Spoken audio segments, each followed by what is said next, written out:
Which one? Right there? I'm not 6'4". Thank you. All right, tell him he's going live right now, okay? Okay, all right. Anybody not ready? Yeah, All right. we're ready. So two things I know for sure. Policing remains a dangerous profession in America, number one. And number two, we have some great cops in Fairfax County doing some outstanding police work. And I'm glad to say that our two police officers who were shot earlier this afternoon have 9 life-threatening injuries.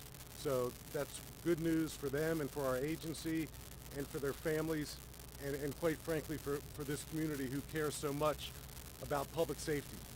Earlier this afternoon, one of our police officers assigned to our Fair Oaks Patrol District, and I'm joined by the District Commander, Major Carolyn Kinney. I'm joined by our Major Crimes Bureau Commander, Major Liz Melendez. Our police officers were out here conducting traffic enforcement. I've personally watched the body-worn camera footage myself. You can see our police officer with a radar gun, and he's conducting traffic enforcement on this road. A car speeds by him at a high rate of speed. Our police officer gets behind him, activates his emergency equipment. The car pulls over, but not only does he pull over, he pulls over very abruptly and slams on his brakes. So the officer obviously noticed that the driver slammed on his brakes abruptly, but nonetheless he gets out and is conducting what amounts to a normal traffic stop for a traffic violation, speeding. The lone person in the car, who I will refer to as our gunman, who ultimately shoots 2 uniformed Fairfax County police officers, is immediately hostile, immediately argumentative, immediately behaving in a manner inconsistent with what we encounter with a typical motorist. He's combative. He refuses to identify himself. He refuses to produce any identification whatsoever. He does tell the police officer that he is armed. The police officer hears him. As other police officers arrive on the scene, our initial police officer tells the driver, our gunman, to stop reaching for his firearm. His firearm is in a holster attached to a gun belt that our bad guy is wearing over his clothing. As the backup officers arrive, one of the backup officers, a 19-year veteran, interacts with our motorist, with our gunman, tells him to stop reaching, and tries to prevent the gunman, the occupant of the car, from grabbing his gun. The gun comes out of the holster. The driver of the car, our gunman, takes his gun out of the holster and leans back in his driver's seat and immediately opens fire on 2 uniformed Fairfax County police officers who are standing at the driver's side door of the car. There's a 3rd Fairfax County police officer on the scene. He too is in uniform. He too is assigned to patrol in the Fair Oaks district. He sees this deadly encounter unfolding, and he discharges his firearm, killing the gunman who was simultaneously shooting at 2 Fairfax County police officers. The non-fatal rounds strike our police officers in the elbow. They were standing side by side, so it looks like preliminarily the gunshot wounds are to their arms, to their extremities. So they're being treated at local hospitals for non-life-threatening injuries, thank God. So I will pause there and take any questions. Paul Wagner. Chief, you've seen the video. These officers had body-worn cameras, all 3 of them. Have you seen the footage from all 3 cameras? Paul, I've seen body-worn cameras not only from all 3 body-worn cameras, but our police officers in Fairfax County also have in-car videos inside their police cars. I've seen that as well. So if I appear to be speaking with a degree of certainty, it's because I am certain. I'm certain that these officers are lucky to be alive. I'm certain that they were fired upon by a gunman whose intention was to kill them. And I'm certain that the bravery exhibited by the 3rd officer on the scene ultimately saved their lives. And thank God for body-worn cameras, because it puts police leadership in a position to speak with certainty about a critical event like an officer-involved shooting. And ultimately, that's what our community wants to hear. They want to know what happened, and they want to know it sooner rather than later. nothing that I'm communicating to you is something that I think will change in any way, shape, or form. Chief Tom, Yes, this sir. girl The from injury- Fox. Tom. The Good. injury to his, the injuries? The injuries are to both officers' arms. Chief Tom, and Fitzgerald then, from Fox I'm 5. sorry. Could you tell folks what these instructions the officer was giving this individual and what he was giving back to them as far as this tactical response? Well, multiple commands to stop reaching for a firearm that's obviously visibly displayed in a holster attached to a gun belt. Multiple requests to identify himself, multiple requests to produce identification, multiple requests to produce some type of registration for the vehicle. We have a body-worn camera release policy, so within 30 days, we will share the entirety of this body camera footage with our community, with you, not only the body-worn camera, but the in-car video. But I've seen it, and I'm just taking a sigh of relief that these officers will live to police this community another day, and we're all very grateful for that. Anything, Chief? Josh Chapin from Channel Josh. 7. Anything about these officers, their experience, how many years they've been on the force? You talked about the other guy who was here maybe, would you say 18, 19 years? Yeah. And anything about your gunmen as well you can share? So experienced cops, and that's a good question. 19 years of service, Fairfax County, 18 years of service, Fairfax County, and then the youngster of the bunch, 2 or 3 years. Two or three years on the job. Our gunman, and again, he's been pronounced deceased at a local hospital after he fired and struck 2 of our officers. And we're going to know more about him as time goes by. I know he's a local resident. In fact, he lives right down the street. I know he's 36 years old, and we're going to learn more about him, and we'll share that when we get to it. Chief David Matt Right. Gregory, WC9. I was wondering who takes over the investigation at this point?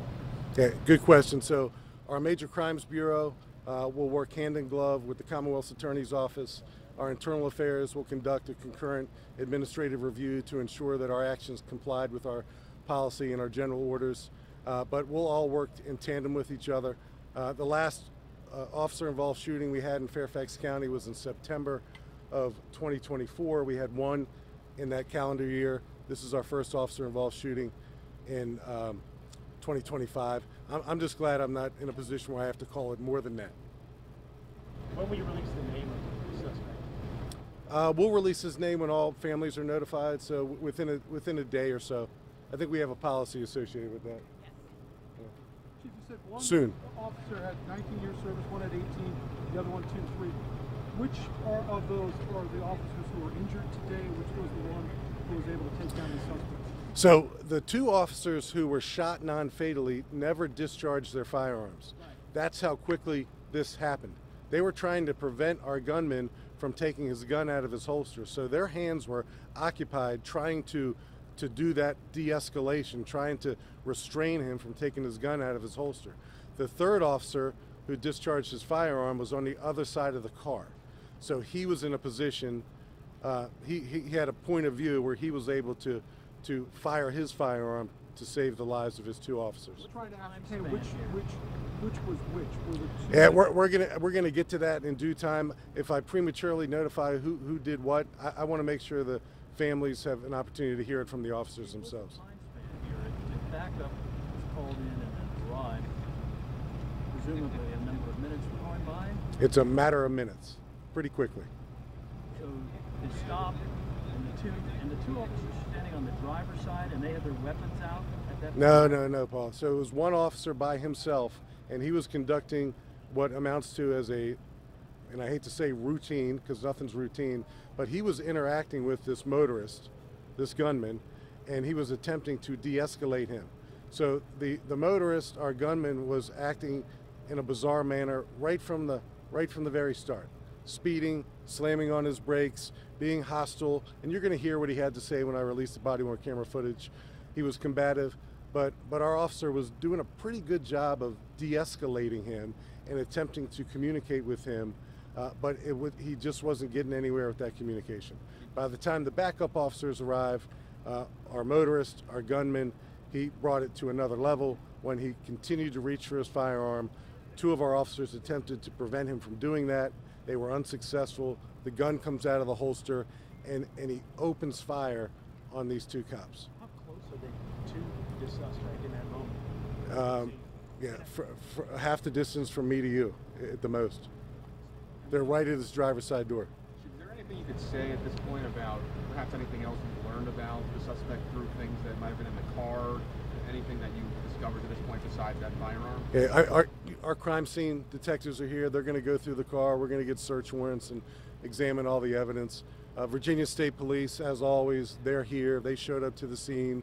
ATF, they're always the first federal law enforcement agency to show up on a critical scene like this one. I've received calls from Eric Siebert, our newly appointed U.S. Attorney for the Eastern District of Virginia. I received a call from Steve Jensen, who's the newly appointed Assistant Director in charge of the FBI's Baltimore Field Office. So there's a lot of interest in this case, a lot of really just, what do you need and how can we help you? So I appreciate not only our community, but the law enforcement community at large from reaching out to offer assistance. Presume the gun on top of the car is the gun in question? Correct. What kind of a gun is it? Right behind us. What kind of a gun is it? I'm sorry, we do believe that's the suspect's weapon, correct? It is, yes. And the question from Paul Wagner is what kind of a gun. I'm just going to describe it as a semi-automatic pistol.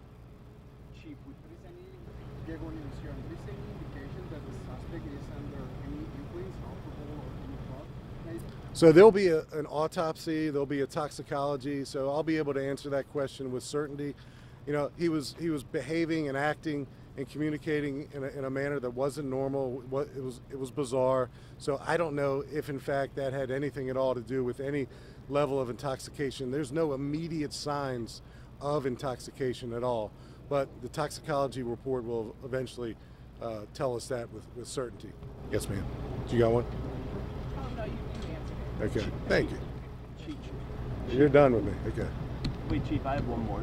I noticed the car in that parking lot might have had the back window shattered. Did you notice any part of the investigation further than the car?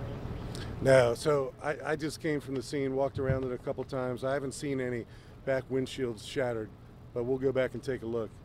And then just one more, just the nature of this happening in the afternoon in a busy area, the responsibilities of your officers to make sure they can do their job and keep the community safe. Yeah, well, it's startling. It's a beautiful April day, and you all probably know we came from Fairfax County High School earlier in the day when two students were in an altercation and one stabbed the other. That's certainly unusual, thank goodness. This is certainly unusual as well, but it just kind of, since the beginning of time in policing, particularly in our training academies, we always talk about never considering a traffic stop to be routine or normal or benign, because a speeding traffic stop like this one, captured with a radar gun, turned into a deadly encounter. And again, thank God our police officers are okay. All right. Is this one on lockdown? The nearby, For this incident, I don't know, but we can follow up. I don't know. Do you have a time in that traffic stop? We'll get that for you. Okay. Thank you. Thank you all for coming out. All the information you asked about, we will be updating on our blog as soon as we can release it, so you can follow that or on any of our socials at Fairfax County PD. Thank you. All right, what can I do now?